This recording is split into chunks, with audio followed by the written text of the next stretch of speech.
Welcome to Julie Taymor, Oedipus Rex, and the Gaze of Upright Posture. Now, before we begin this evening's performance and presentation, because anything with Roger Copeland is a performance, I want you to take a look at the art on the walls, which is a show called With or Without Permission, Appropriation, Assemblage, and Collage, which was curated by Hallie Cohn with the help of Adam Ludwig. And Philoctetes' art shows are not gratuitous acts, so this was related both to our assemblage and collage show that was not show, but roundtable, dealing with the work of Joseph Cornell and a film that Joseph Cornell had made. And then we did a roundtable on appropriation based on moderated by David Shields, With or Without Permission, was really geared towards that round table on appropriation. So the art exhibits sort of straddles those two round tables and the concerns that they brought to bear. I especially want you to take a look at the writing underneath Eric Edelman's piece here. It's an amazing kind of Borgesian little short histoire, and it's just something you should read afterwards. And kind of walk around and take a look at the Fred Tomaselli paintings, and Pondike is represented, Jonathan Talbot, and Max Premo. Now, on April 17th, Akhil Bilgrami, professor of philosophy at Columbia, will be doing a roundtable on romanticism, enlightenment, and counter-enlightenment. And the real subject of that roundtable is Isaiah Berlin. Has anyone here read an essay called The Fox and the Hedgehog by Isaiah Berlin? Only Roger. You should read that essay before you come to the round table. But he's one of the most important historians of ideas in the 20th century, and this promises to be a very exciting intellectual event. Now, on April 24th, we have a round table totally in the science area called Understanding the Placebo Effect.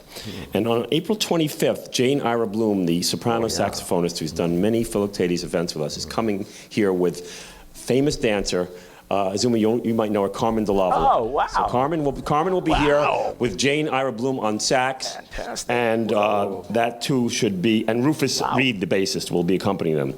Then that is on April 25th. Wow. Now, we have a number of other roundtables coming up. A roundtable on vegetarianism, roundtables on the politics of ecstasy, and the politics of identity and social cohesion. These are two roundtables on varying aspects of extremism.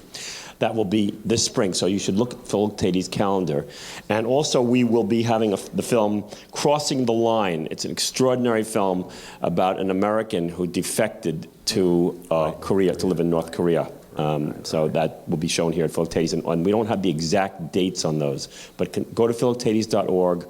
All of our programming is calendared there, and there you can also see all of our past events by going to past programming, and we record everything. Today's roundtable we recorded. We also broadcast it on the internet. If you go to philoctetes.org on any occasion in which we're having an event, you can see that event live. Now, I am pleased to introduce my old and dear friend, Roger Copeland. Roger Copeland is a professor of theater and dance at Oberlin College. His books include the widely used anthology, What is Dance?, which is, by the way, on sale here afterwards. So there are copies there, and we have more copies. And Merce Cunningham, The Modernizing of Modern Dance, a book all of you should run out and acquire right away after you leave here tonight. It's an amazing book. His essays about dance, theater, and film have appeared in the New York Times, the New Republic, the Village Voice, the Drama View, the Partisan Review, American Theater, and many publications. I should also say that Roger is one of the world's great polymaths. I mean, he knows a great deal about many things, and he integrates all those things into what is essentially an intellectualized artwork. Well, is it art or intellect? That's always it's both, I think. Anyway, I'll settle for either. Gosh, okay. Or neither. Okay. Roger, all right. Take the floor. Thank you.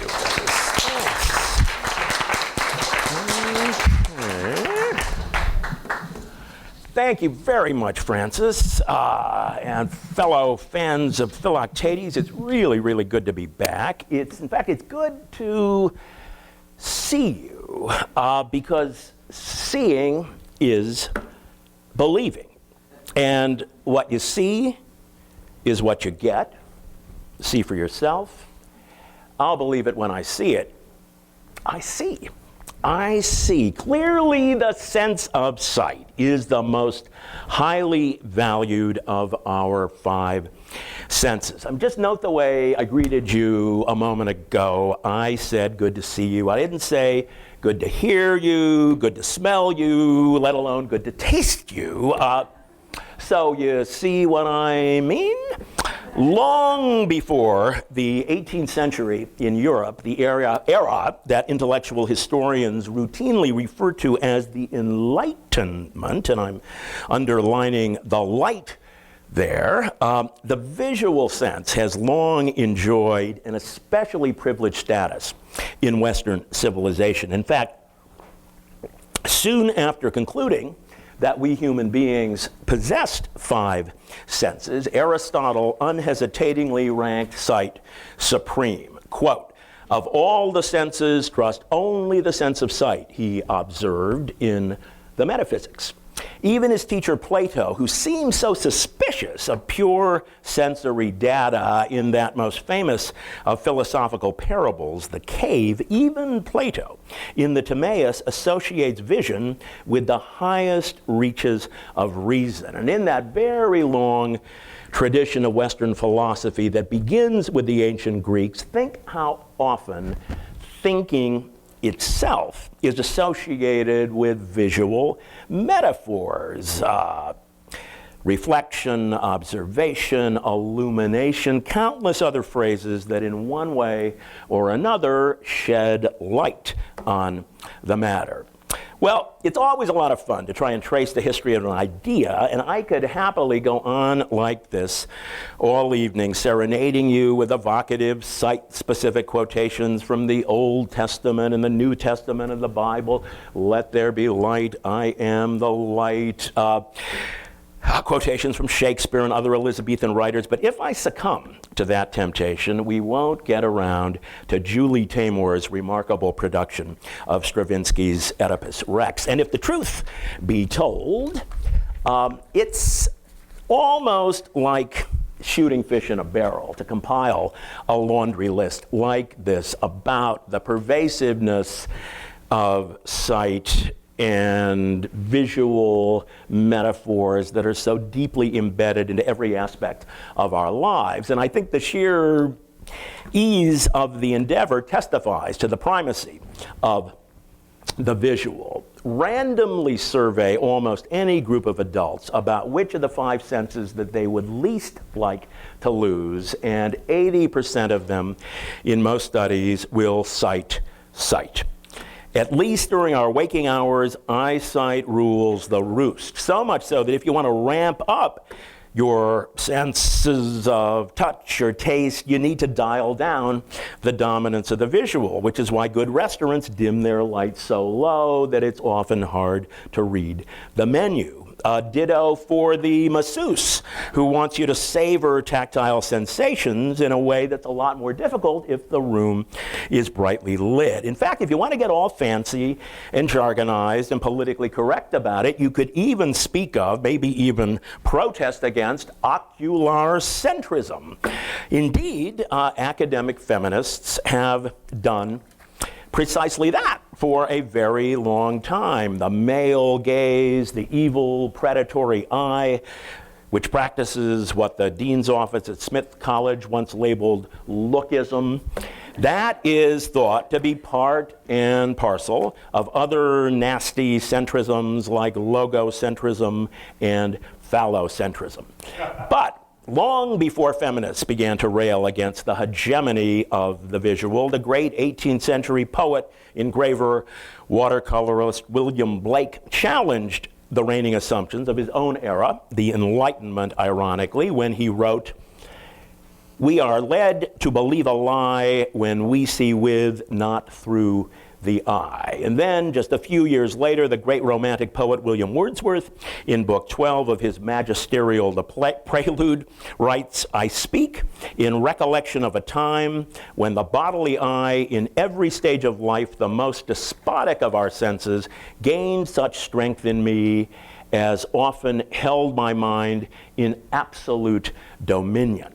And over the course of the next 2 centuries, the sheer tyranny of the visual has increased exponentially, and it's tightened its grip on our lives in a way that even Wordsworth could hardly have imagined. So correspondingly, artists working in a variety of different mediums have sought to redress this imbalance between sight and the other senses. Maybe that's one reason why new adaptations of the Oedipus story are still proliferating faster than designer sunglasses. In just the past few theater seasons alone, New York has seen Craig Wright's Blind, Neil LaBute's Rex, among other Oedipal complexes or complex Oedipal dramatizations. And this leads me to propose that even if Oedipus's relationship to his parents had not become one of the founding myths of psychoanalysis, the story's treatment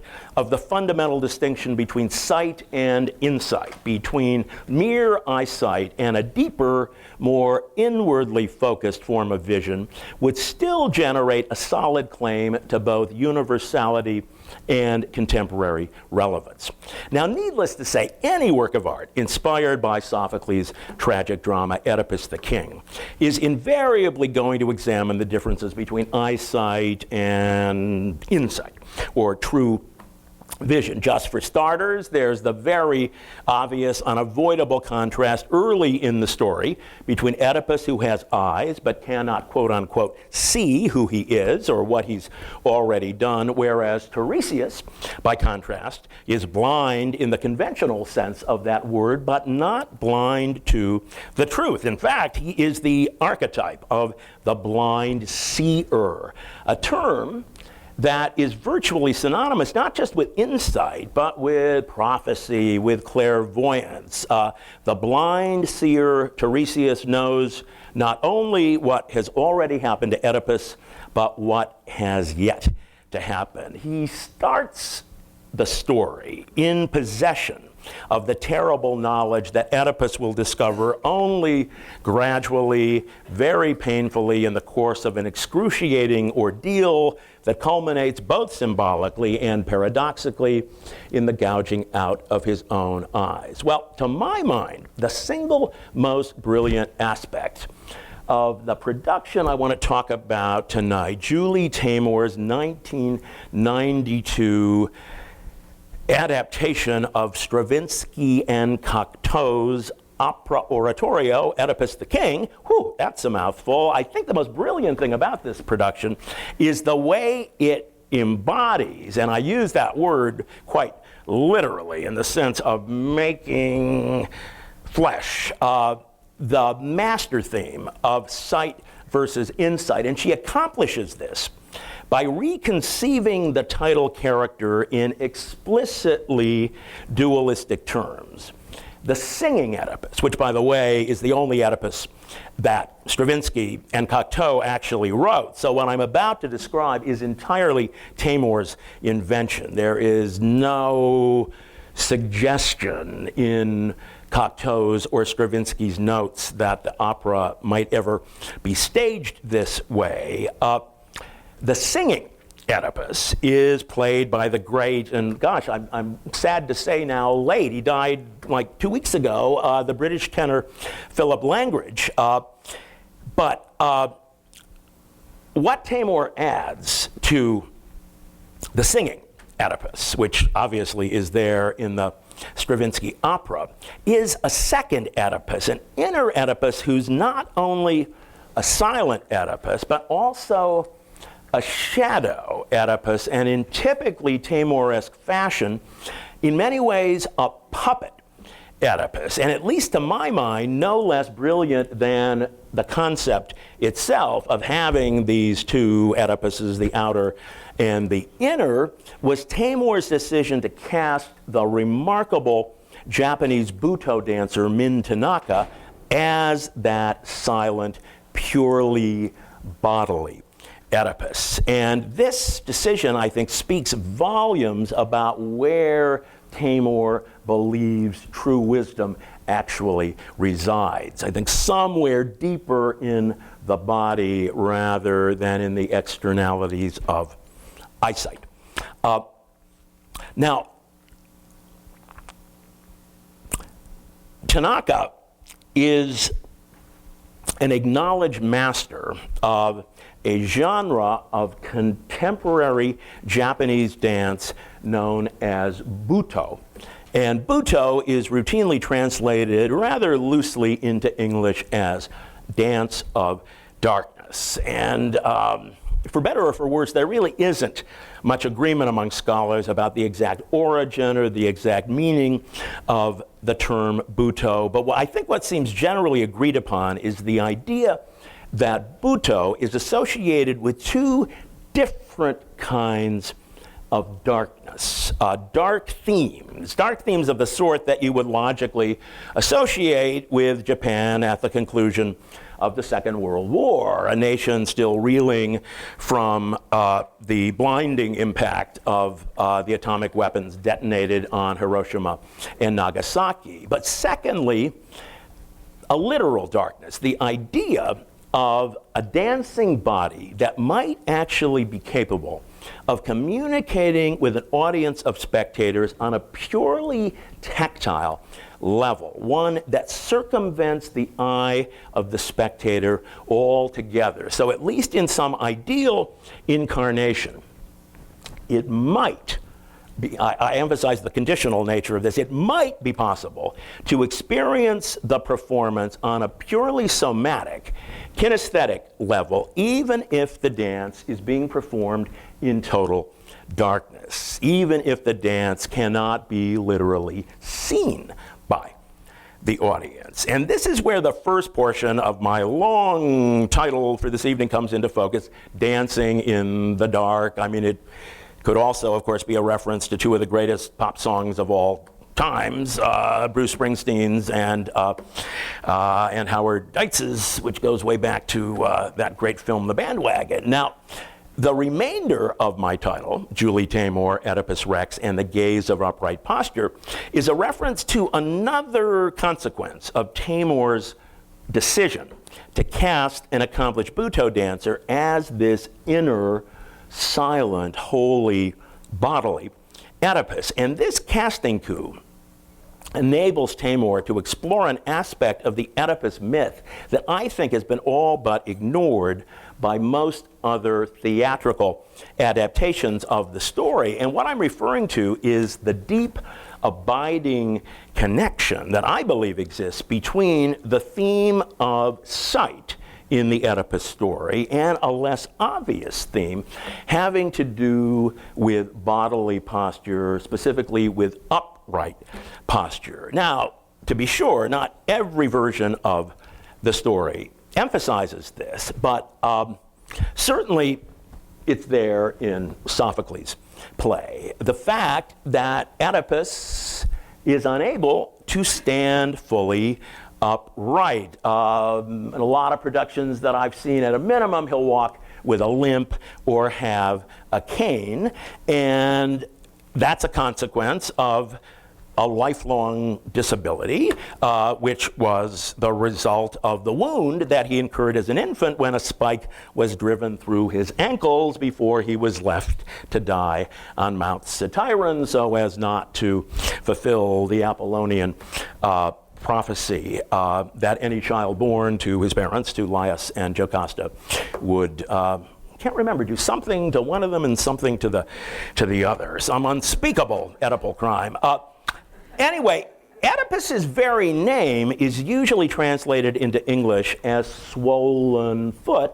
You know, and your foot's going to be pretty swollen if you've had a spike put through your ankles. But a closer reading of the original Greek reveals a more complex etymology. So there are actually two components in Greek to the name Oedipus. The first derives from the verb Ida, which translates into English both as I see and I know. See, I told you so, thereby reminding us on a very deep phonological level of how often we conflate the idea of seeing with the idea of knowing. But then there is the second half of the name Oedipus, which means two-footed, a reference to the unique ability of us bipeds to stand upright on 2 feet. And here we begin to suss out a connection between Oedipus's very name and the all-important riddle of the Sphinx,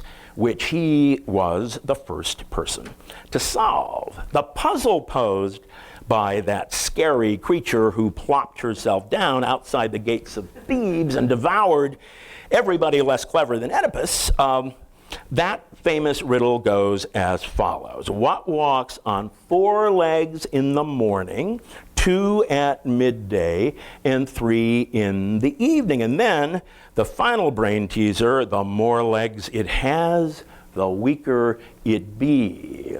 Is a puzzlement, as Ewell Brenner might have put it. Well,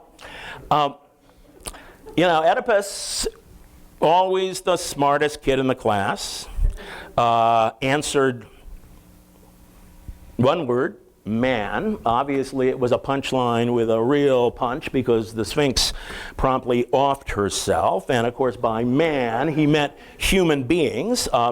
A reference to the fundamental trajectory of the human body over the course of a complete lifetime, from crawling infant to upright middle-aged adult to hunched over senior citizen hobbling about on a cane. And having just hit the big 6-0, this has more meaning for me than it did when I first read Oedipus many years ago.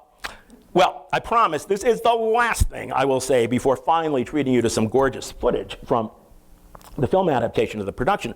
Taymor's version of Oedipus, then, is not only about the differences between sight and insight, but also about the way in which upright posture, for better or for worse, promotes the tendency of adult human beings to privilege the sense of sight over the lower senses of touch and smell. And in Civilization and Its Discontents, Freud speaks of, quote, the new form of life that began with the erect posture. And Freud is really the culmination of that tradition that goes all the way back to Plato, that tradition that emphasizes our capacity to sublimate, to raise ourselves up from the purely animal states. And in a literal sense, what he means is that when we're down on all fours, the sense of sight is no more important than the senses of smell and touch. In fact, it's less important. But the moment the organism evolves into a biped, which can stand upright, or in the developing child's own accelerated recap of that evolutionary journey, the transition from crawling to walking, the moment that transition occurs, suddenly the sense of sight is raised up from the ground, disengaging it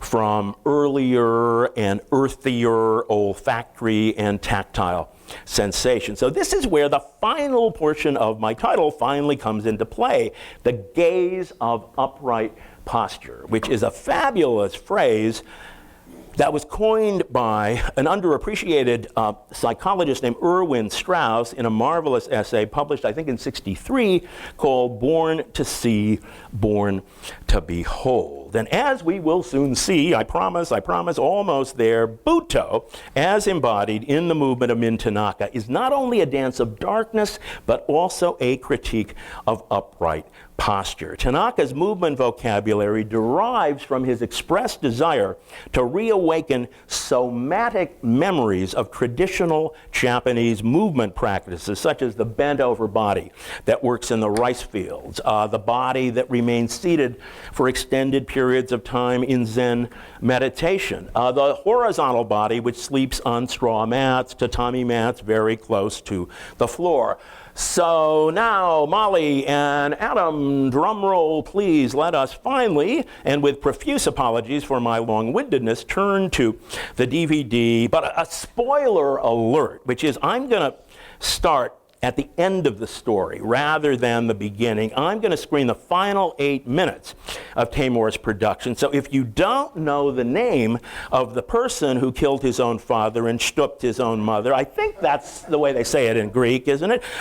Then I guess you had better put your hands over your ears, and perhaps your eyes as well. And with that said, let's take a look at Taymor's production from the point at which Oedipus first discovers the terrible truth of both who he is and what he's done, the hideous fact that he has crossed one of the fundamental dividing lines between nature and culture. He has violated the incest taboo, or as Olivia Dukakis, who plays Oedipus's mother, Jocasta in Woody Allen's film Mighty Aphrodite, as she says at one key point in that film, "Do you know what they call my son in Harlem?"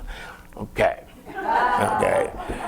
Yes. It's still, but it's very interesting, isn't it? That, motherfucker is still one of the worst things you can call somebody, which testifies to the continued potency of that. Okay, so we want to go from conclusion. And it would be so nice if we could hear it, because it is, after all, a great neoclassical score by the greatest composer of the 20th century. So let's hope that... let me tell you something, by the way. This, you're going to see subtitles, and you'll probably be grateful for that, but I'm going to let her talk, and then I'll say something.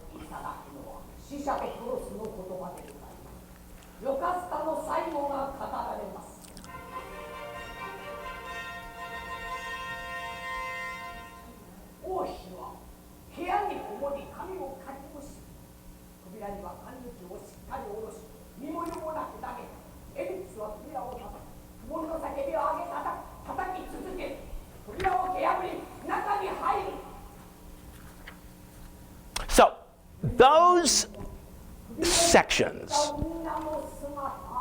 narrated by a figure speaking the vernacular of the audience, in this case Japanese, because the production was staged in Matsumoto, Japan. This is the only section that the audience can comprehend, because the singing is all in Latin, and Cocteau and Stravinsky were very insistent that there not be super titles. Now, when PBS financed the filming of this for great performances, they would have none of that. They insisted on subtitles. So that's why.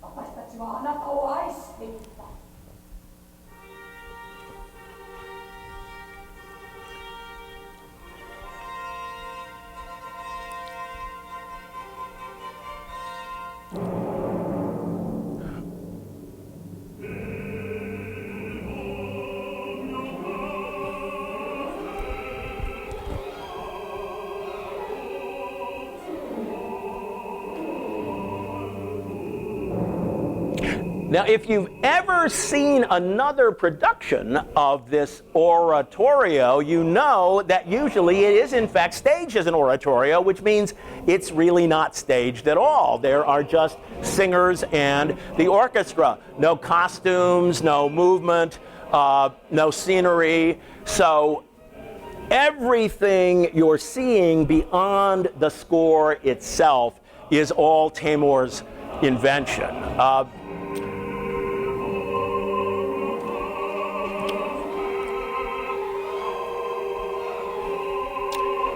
And yes, that is indeed the great dramatic soprano Jessie Norman as Jocasta. Now, this red ribbon, which initially functions as the umbilical cord, which now is going to function as the noose and will eventually function as a way of signifying blood dripping out of Oedipus's eye sockets. This is one of many properties that recurs in many different incarnations throughout the production.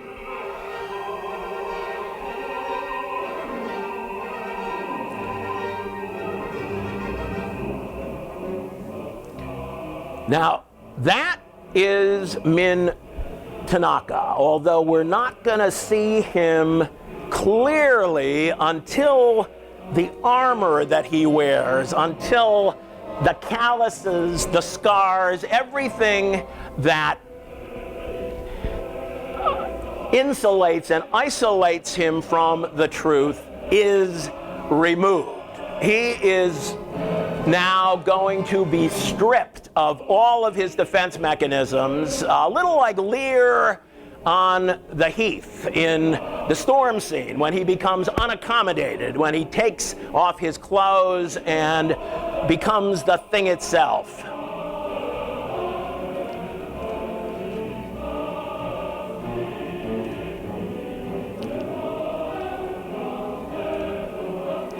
And if you know any of Taymor's other work, even The Lion King, you know how often she utilizes this kind of dichotomy between mask, face, flesh. So when you do see flesh, it is an extremely potent experience after having had it concealed for so long.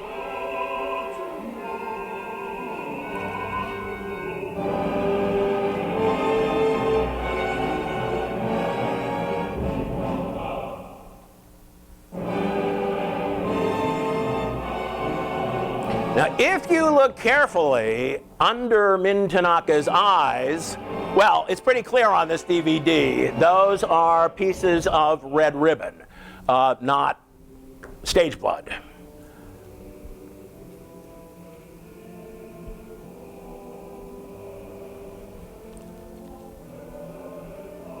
And if you know any classical Japanese staging conventions, the use of the bridge in both kabuki and no, oftentimes a space of transformation. Here, Taymor is utilizing this bridge, literally a bridge over troubled waters.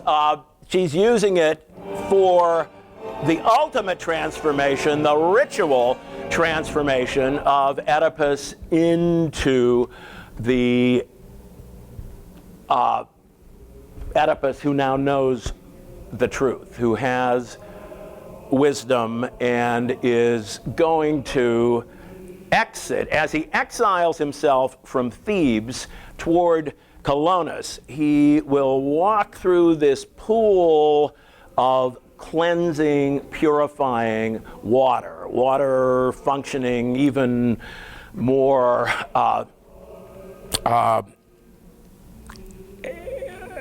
potently in that manner for a Japanese audience than for an American audience. Now, there's going to be a cleansing rain at the end, signifying the lifting of the plague that has descended upon Thebes. And notice that the clay-like makeup on the faces of the chorus will begin to wash away. And that white ash, that makeup is a convention drawn from Buto, from the contemporary Japanese form that I'm going to talk a little more about in just a moment. But what I'd like to do now is, and Molly, I'm going to throw you a curve here, because I think what I'd like to do is now show everybody the way the production opens. So what you want to click on is the clip that I think is marked opening. Is there one? Yes. Okay. So bottom row, second from the right. There we go.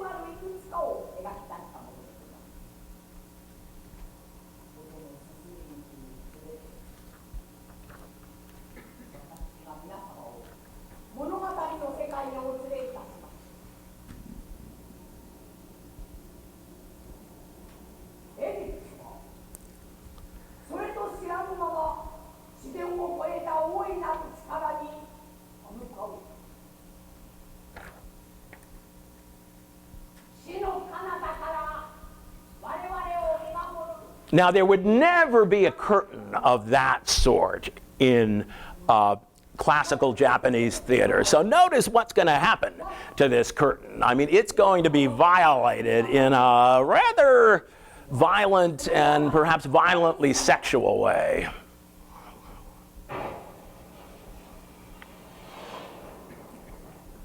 Now, this is the first glimpse we get of Min Tanaka. So he is in utero, although you could argue that this disc, which will transmogrify into a number of forms in the course of the production, it could as easily be an eye as a womb. I think it's probably both. He's hanging like a puppet from the red ribbon, the same red ribbon that will cross with another red ribbon when Oedipus has his recollection of the crossroads where he killed Laius, and the same red ribbon that Jocasta will use to hang herself, and that will then dangle from his eyes. So the plague has descended upon Thebes. It will not be lifted until the killer of Laius has been identified and exiled.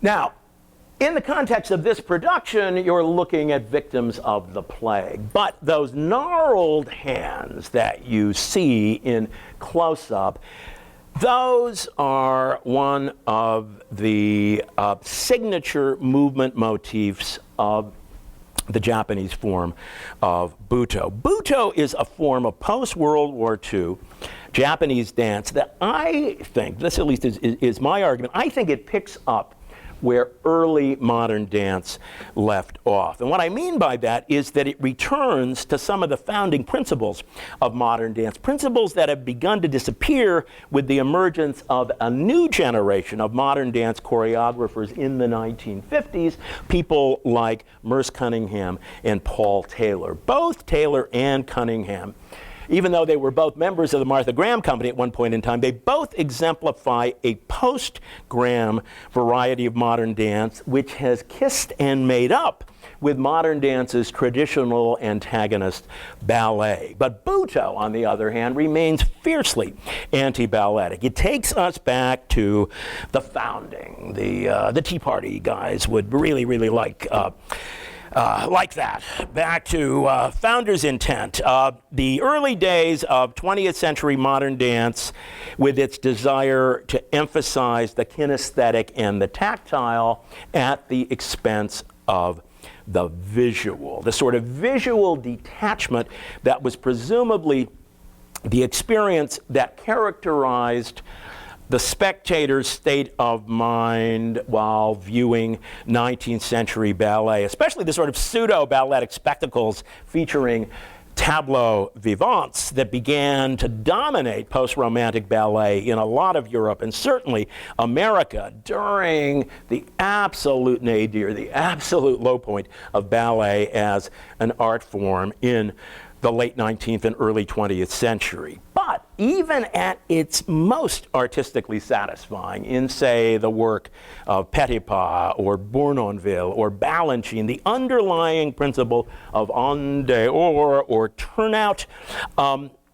is explicitly designed to promote the goal of theatrical legibility, of visibility, to open the dancer's body up so that it can be viewed by a spectator who sits on the other side of a proscenium arch that frames the dancer as a visual object. By contrast, when the early pioneers of modern dance demonized the role played by mirrors in the ballet studio, they were rejecting the essentially visual way that the ballet dancer orients him or herself in space, as well as the role that the mirror plays, constantly reminding the student that he or she will ultimately be observed by an audience. Hence those plastered on smiles that you see so often in really bad ballet. The rhetoric of early modern dance, by contrast, tends to emphasize kinesthetic over visual experience, and Butoh, like early modern, sets out to restore a lost or vanishing sense of tactile connectedness in an increasingly ocular-centric world. Now, no doubt, this emphasis on the tactile at the expense of the visual is part of what John Martin, one of the early American partisans of Graham and modern dance more generally, this is part of what he meant when he said, and I quote, he spoke of the inherent contagion of bodily movement which makes the onlooker feel sympathetically in his own musculature the exertions he sees in somebody else's musculature. This, he argues, is the prime purpose of modern dance. It is not interested in spectacle, unquote. So, to the best of my knowledge, the specific connection between Butoh and the idea of a dark dance, or even of dancing in the dark, was first made by Min Tanaka's teacher, Tatsumi Hichikata, in 1961, when he began to describe his own choreography with the phrase Ankoko Butoh. Now, Ankoko means darkness. In fact, not just dark or black, but pitch black. And then the letters Bu, B-U, mean dance. To, T-O-H, can be translated as steps. So we've got very dark dance steps. And I think quite revealingly, an even older Butoh pioneer, Kazu Ono, who I think is 103. I think he's still alive. I mean, I know I went to this 100th birthday party for him about 3 years ago, and I think he's still with us. But anyway, he once suggested that Ankoko Butoh means to dance in darkness as if dancing in the womb. Now, I don't know how that could possibly be relevant to this production, but I just throw it out there if anybody wants to strain to make a connection. It's a fairly common training exercise in Butoh to either completely close or partially close the eyes, and to imagine that the eyes have migrated to other parts of the body. In fact, this, interestingly, is precisely the way that Taymor, and we're ready for Tiresias and Tiresias's close-up. This is the way Tiresias is handled in the production. So we're going to look at a really, really quick clip of Tiresias singing, and then we'll look at a close-up of his hands, and you will notice something. It's almost a little too didactic, I think, but it's hard to miss, especially in close-up. So, right, Tiresias, and here we go.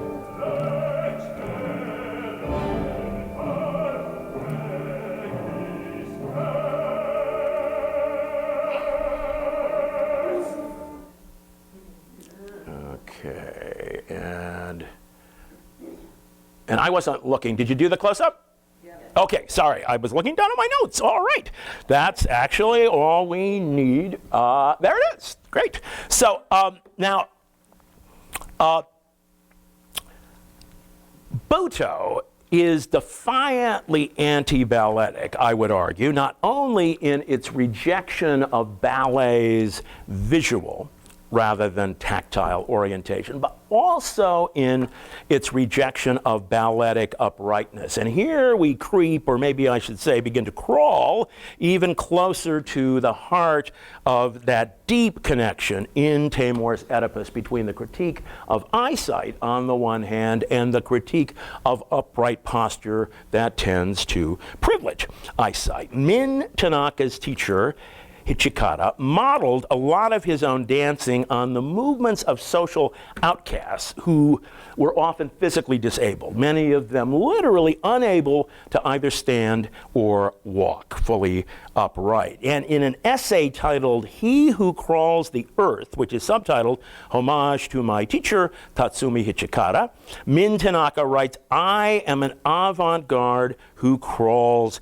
the earth." So Buto is very much about the lower rather than the upper body, the impulse to squat down as one does on a squat toilet, which, if you've been to Japan, even though Japan is arguably the most technologically advanced society on earth, there are still a lot of squat toilets in public conveniences. And this impulse to get down in one way or another is as central to Buto's critique of classical Japanese forms like No, with its upright statuesque bodies that seem to glide along the floor as gracefully as a skater on the ice, or a classical ballet dancer whose uprightness is aided and abetted by point work and bourrées and grand jetés. So let's look now at two short clips of famous Buto performers. First, a solo by the founder of what's probably the best known, I think the best, most interesting of all Buto companies, Sankai Juku. And gosh, that doesn't look like Sankai Juku. Okay, I was going to say, they're so transformational. Okay, so this is upper right-hand corner. It's just, the metamorphosis is just amazing. Okay. So this is Amagatsu, the founder of Sankai Juku. There's no more direct repudiation of balletic uprightness than the act of hanging upside down. If you know Sankai Juku's work, almost all of it involves hanging. It's slow, it's meditative, it is very, very unballetic. But arguably not as unballetic as, and we could actually, for the sake of time, we could actually stop this clip and move to a very brief clip of Hichikata performing a 1968 work called Revolt of the Flesh. That's just to the left of Tiresias in the bottom row. And this is a very, very earthbound solo where you will see a thwarted effort to get up. And ready when you are.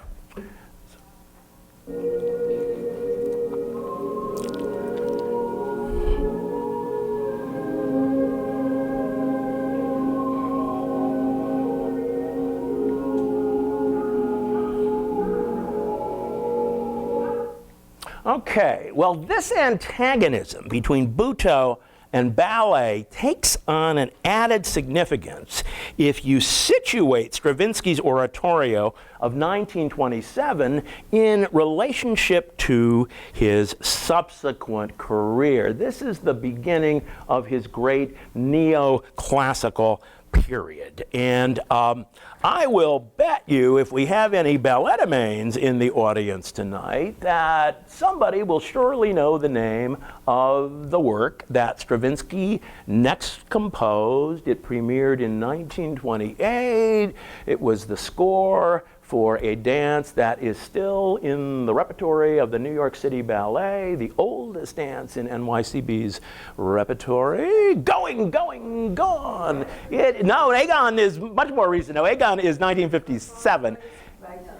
No, because Rite of Spring was not. But anyway, it is, Rite of Spring was 1913. It was then Apollon Musajet. It is the dance we now know as Apollo, his first direct collaboration with George Balanchine, and created for Diaghilev and the Ballet Russe in 1928. So this is really interesting, I think, that a year after Oedipus, Stravinsky composes the score for an unabashed celebration of the very god who is in large part responsible for all of Oedipus's sorrows. As Oedipus says after gouging out his eyes, Apollo, Apollo, dear children, the god was Apollo. How could I bear to see when all my sight was horror everywhere?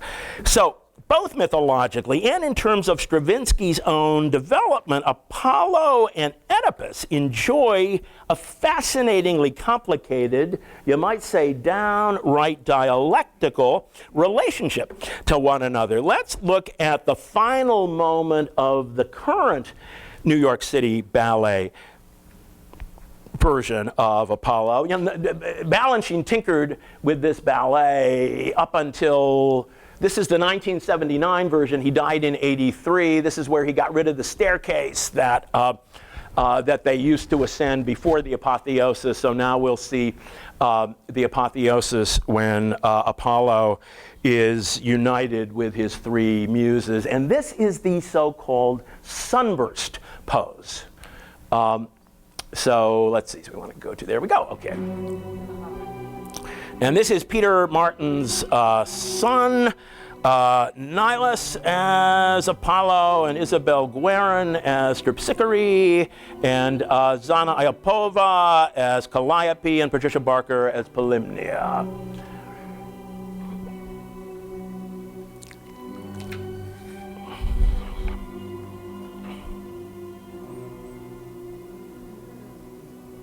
Okay.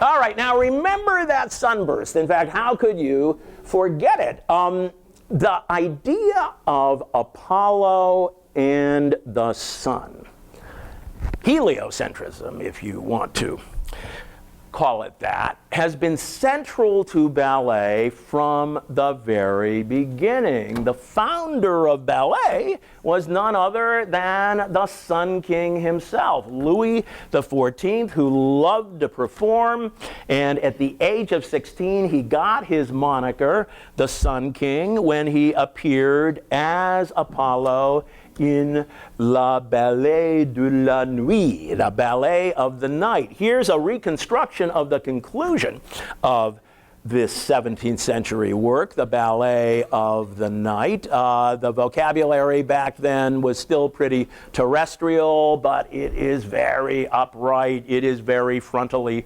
focused. It is very presentational, as Baroque modes of etiquette would command. Louis. L'état, c'est moi.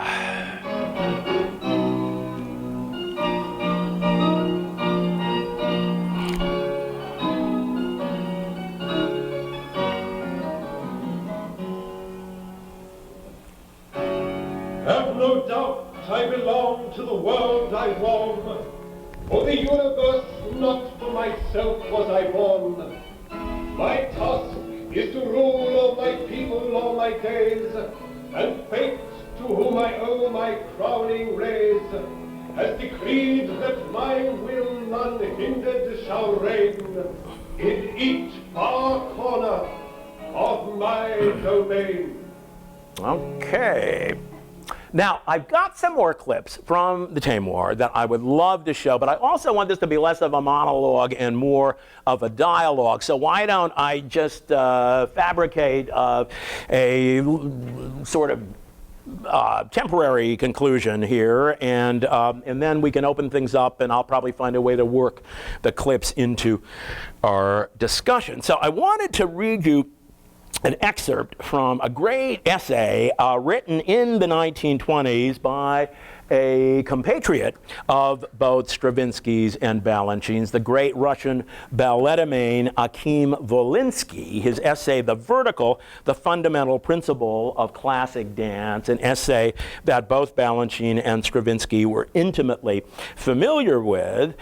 And in this essay, Volinsky says, with the vertical begins the history of human culture and the gradual conquest of heaven and earth. Another quote, the Greeks clearly set the vertical in opposition to the bent and the crooked, not only in the geometrical, but in the comprehensive spiritual meaning of the word. To see straight, to speak straight, all this is at once pictorially sensible and heroic. An upright city is a city of good and high morals that rests firmly on its foundation in a state of political and economic welfare. Well, I would say, yes and no, not so fast, because back in the 5th century BC, we have Sophocles, who is the most classical of all of the tragic dramatists, and he is writing a play that is, among other things, a critique of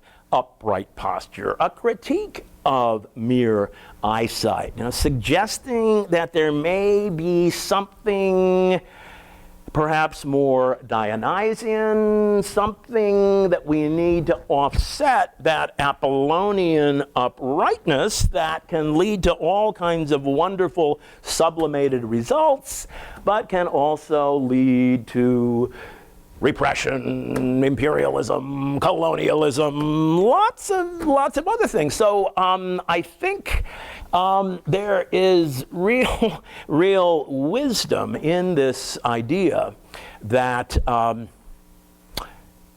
sight must always dominate and assume some kind of privileged status over the other senses. So I'm going to stop provisionally right here so that we can chat. Okay, so throw me anything. Questions, comments? Could people who have questions... Oh, sorry. I think they're going to want to mic Could you. folks come to the microphone Okay. if you have questions? You mean, did she do a... Well, she did a production of Titus Andronicus at Theater for the New City in the Yes, she did there are other films of Titus Andronicus, but yes, she did a film adaptation. That was her first project after The Lion King in 1997. And by the way, her most recent project, which is now in post-production, is going to be a film adaptation of The Tempest with Helen Mirren as Prospera. So yes. Please come up to the microphone. Yes. No one can hear you. Yeah. Absolutely. Like all of us, even Miss Taymor is guilty of self-plagiarism from time to time. It's a nice way of defining style. That she managed to make probably Shakespeare's ugliest play very beautiful with the use of these red ribbons. When Lavinia is mutilated, you see red ribbons. Right. Branches of trees for the arms, which have been cut off, and red ribbons for her tongue, which was torn out. And it's so beautiful that you forget how horrible it is for a minute. Yeah, well, that's one of the problems, I think, with that kind of aestheticizing of violence, that it's very imaginative, but you lose the gut, visceral impact of it. The first Titus I ever saw was in Central Park in the at the Delacorte. Ming Chao Lee did the set, Gerald Friedman directed it, and lots of, I think it was pink, but out of the mouth for the tongue, and so it's been done like everything else. But that was her work. I think her stage version was actually better than the film. At least I thought it was a lot more successful. But questions, comments? Just out of curiosity, has anybody seen this is the first, my introduction to Stravinsky's Oedipus was in that series of lectures that were then videotaped for PBS that Leonard Bernstein did at Harvard in the early 70s called The Unanswered Question. And the concluding segment is an entire production of Oedipus Rex, but it's done the way Stravinsky and Cocteau called for it, which is just, it was a Harvard Glee Club, actually, I think. And Roger, in Nietzsche's Birth of Tragedy, isn't the Apollonian and the Dionysian, isn't that the fundamental dichotomy? absolutely, absolutely. And what Nietzsche says is so remarkable about the Greeks in the 5th century BC was precisely that balance that they were able to achieve between the two. It's ironic that this panel that I was talking about beforehand on the counter-enlightenment and the Enlightenment, we again revisit the same subject about reason and the irrational. Absolutely. Fabulous talk. Absolutely. There's also, there's an amazing, I've actually got it somewhere, it'll probably take me too long to find it, but there's a fabulous quote in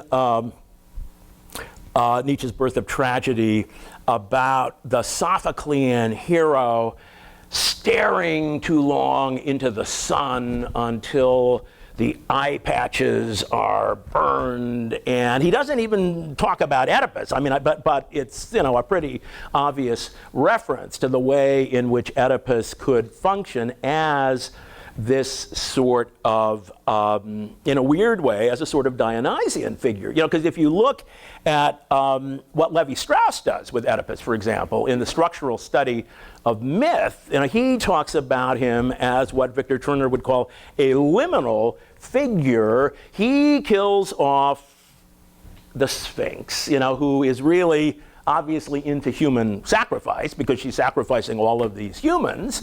And so, he is paving the way toward an Apollonian and Olympian order in which justice will no longer be eye for an eye, tooth for a tooth, person for a person.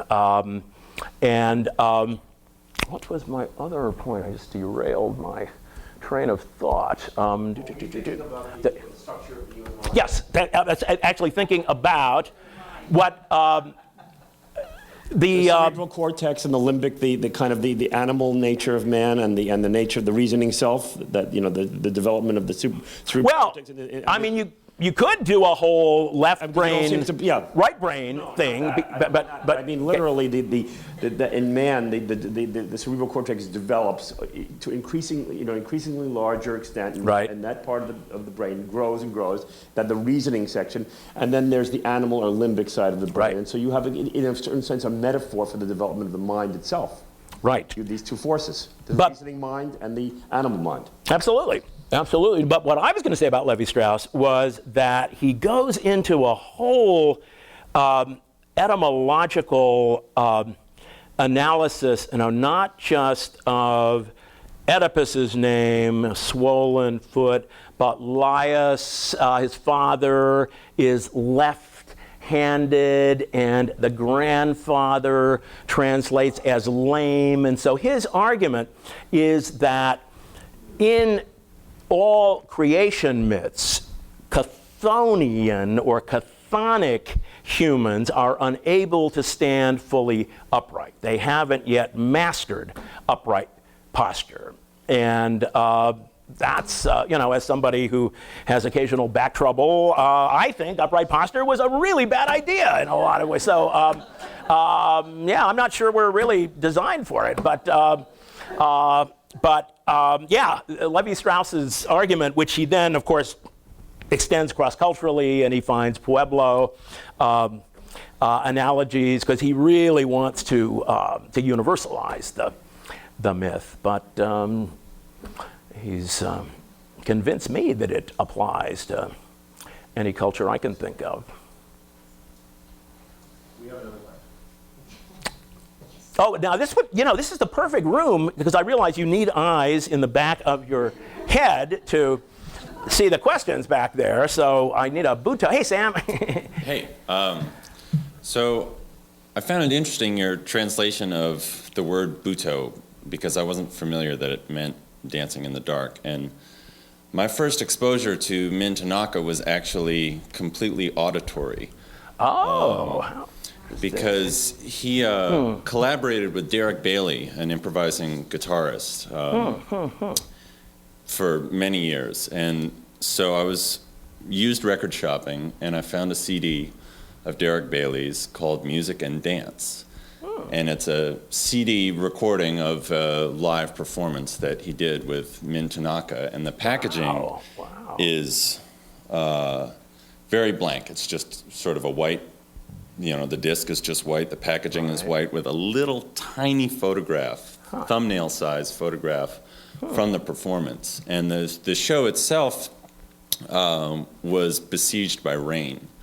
And so, and the audio quality is very poor. So you have a poor tape deck and a lot of rain falling on a corrugated roof, Derek Bailey making strange guitar sounds with presumably a deranged Japanese dancer accounting for some of these slapping sounds. And the way that's all sort of assembled in my mind, like, really made Min Tanaka in particular and Buto in general just a very fascinating form of dance without myself having ever seen it. Interesting. Just to be able to hear the sounds of him slapping against the floor, imagining that. Well, that's a great point, and it relates to something that I didn't talk about much, which is the relationship. Well, what role does the auditory play in this? I mean, I talked about the way the visual tends to supplant the tactile and the olfactory when we stop crawling and we stand up, and suddenly our relationship to others is based on a kind of visual distance. But that's not true of sound. I mean, sound can surround one, and I think that's probably why in so many religious traditions that the ultimate experience you can have is not to see the face of God, but to hear the voice of God. And I also have a theory about how that relates to paranoia and talk radio, and why is it that Rush Limbaugh only will work on the radio. There's something about hearing voices, and as paranoids tend to do. And I mean, I don't want to frighten anybody, but run, don't walk. Hey, Charlie. How's it going? Okay. This was fascinating, and I was just thinking about this actually in terms of The Lion King, and the idea that that's sort of like, is a story about the, triumph of Olympian values, like the idea. Oh, that's a story. That's right. Okay. Right. Yeah, I guess. Looking back on this and like what Julie Taymor's work does to the material of Oedipus, and also, this is so incoherent, but it was awesome. So I'm like really confused now. Listen, somebody had to bring up The Lion King, which was the elephant or the lion in the room. So we right. And also I guess I wonder, like, because you mentioned Sophocles and sort of where it sits in Greek tragedy, and sort of I get, like, I don't know, sort of in the middle, both, I guess, chronologically and, of sort of Aeschylus and Euripides, right? Right. So definitely, is there, and like, I don't, I definitely have not done a close reading of this material at all. Is there any ambiguity in her interpretation of the material as far as, like, because I feel like a lot of the lecture was about the triumph of the body over the eyes. And I wonder, just watching it and her decision to make it, sort of what never was a visual spectacle into a visual spectacle, if there was an idea that maybe in her productions and sort of in the way she approaches theater, there is sort of an ambiguity there, or. Well, this is, not exactly an artist who hates the visual. I mean, obviously, she's got a very, very vivid visual imagination. And, that's what makes even The Lion King pretty distinctive. I mean, The Lion King is not one of the great Julie Taymor works. And, if you start with Elton John, you don't wind up with Stravinsky, no matter how good a designer you are. And it's really, she was saddled with all that dopey material, but she took a very white bread cartoon and she kind of Africanized it. And she brought in a lot of singers from South Africa, and she had South African composer Le Bohème add some stuff to the score. And, it's the thing about The Lion King is it's really exciting to go see it at a children's matinee, when there's a lot of school kids in the audience, and in the Circle of Life number right at the beginning, I mean, it's grabbed them, I think, as fully as Avatar is going to grab them, or any video game that they'll ever play. And so I would not be surprised if, say, 15 years from now, we're listening to an interview with the leading hot young director, and he or she says, wow, when my school went to see The Lion King, I just got so excited about what theater can do. So, I think it's pretty admirable in a lot of ways. So. Hey, Dunya. Hi. I'm just thinking about the Butoh companies that I've seen, and reflecting a little bit on what you and I have talked about in the past of the first time I saw Kazuo Ono, which I had come out of being in a ballet and modern dance background, and I had the experience of him erasing my cognitive function. I guess that would be the thing to say. I mean, the first half of the concert I was at La Mama. He sort of descended a staircase very slowly, and then when he reached the stage, the lights went out, and that took about a half hour. So it was again a descent, and then into darkness. And then the second half was him very slowly lifting his arms and maybe moving a few steps while a pianist played Bach. And maybe it was the simplicity of it, the non-visualness, really. There was very little to see. But eventually I let go, even though I was looking. And it was rather life-changing. Whereas I was seeing Senkai Juku and Aiko and Koma in years afterwards, there was so much beauty and visual, even though it was still very slow, they had a lot of the components of, the postures and simplicity. Still, there was a complexity in its visual frame. So I think there's something about him, Kazuo Ono erasing things to look at. There's nothing to look at. So, I mean, even he's there, but, And Dunya, as you well know, because I emailed you to confirm this with you, it was actually something that Dunya said to me years ago that I didn't quite remember exactly, that sort of inspired this talk, which was, I thought you had said that you were in an almost completely darkened theater with Kazuo Ono and were able to kinesthetically sense what he was doing. And, part of me rolled my eyes and said, oh, this is a little too mystical for my universe. But since then, I've talked to so many practitioners of contact improvisation that I know. And contact improv is a form in which you really do, as a performer at least, try to de-emphasize visual cues, and you try to sense people around you, and you develop, if nothing else, really good peripheral antenna and vision. And I think a lot of the most interesting writing about contact really emphasizes that inner kinesthetic experience that the performer is having, regardless of whether there's an audience there. But it's that rather than a visual experience that becomes primary. I know we're sort of talking about ideas, but the thing that's coming to my mind is a sound technician once talked to me about how it was a big room with 4 speakers in the corner. He said, well, we have to calibrate these speakers because when the sound waves come from these different angles, sometimes they cancel each other out, and so you don't get more sound, you get less sound. And what made me think of this is that if the dancer is doing something to the space, Right. they're actually affecting something in density. I mean, I'm making it, physicalizing but it in that a makes way, sense, in a subtle way. But that was what I really felt with Kazuo Ono, and I've since felt with a few other performers who I felt knew that's what they were doing.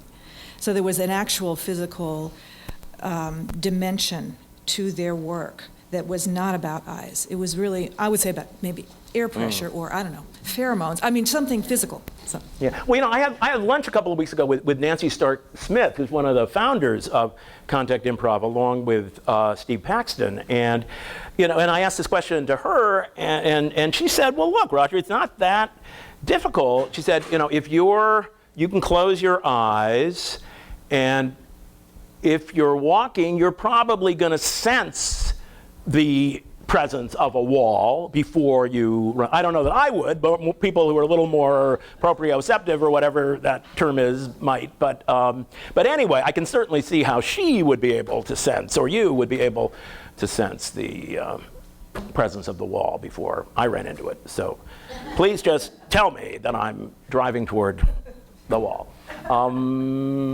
Anything else? If you'd like, we could look at one more short, spectacular sequence from the Taymor, and something that, this could be a whole separate lecture, but the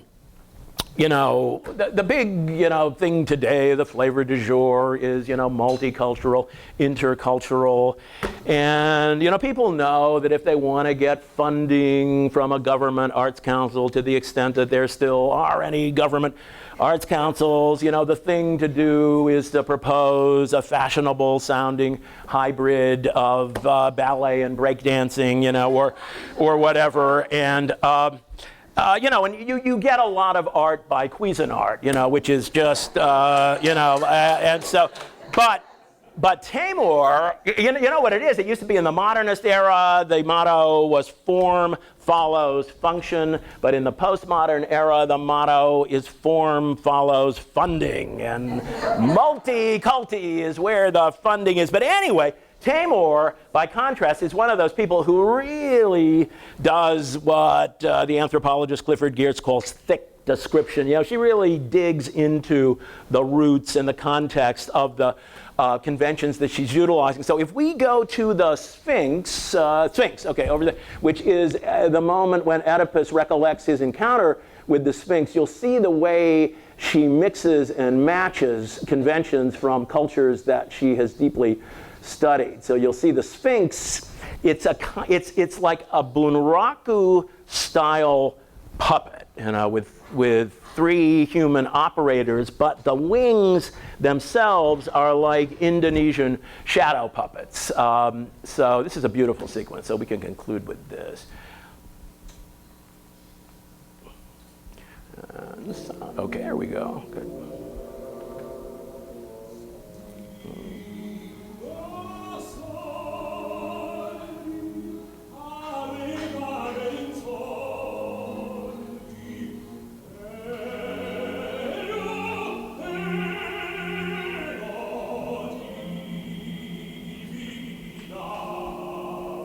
See a little bit of Latin American carnival influence too.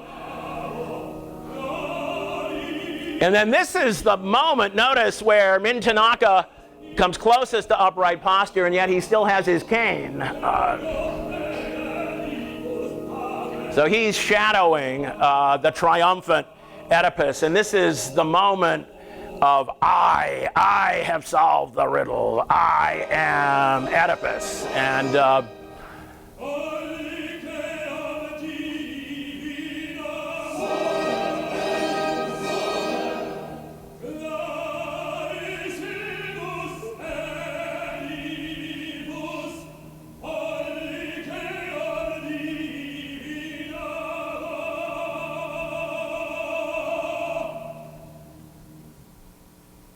I could also have called this lecture I/EYE,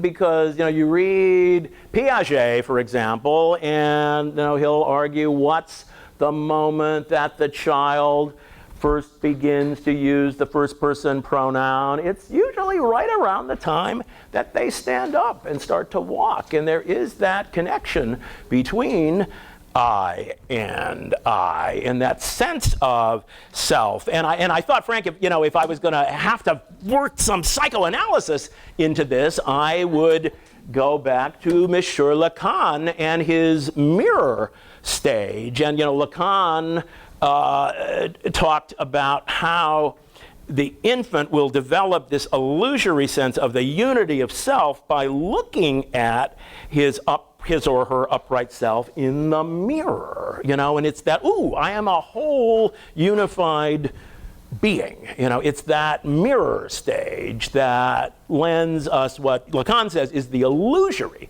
sense of unity of self. And I suppose you could argue that even back in the 5th century BC that Sophocles was showing us the limitations of that notion. Thank you very much.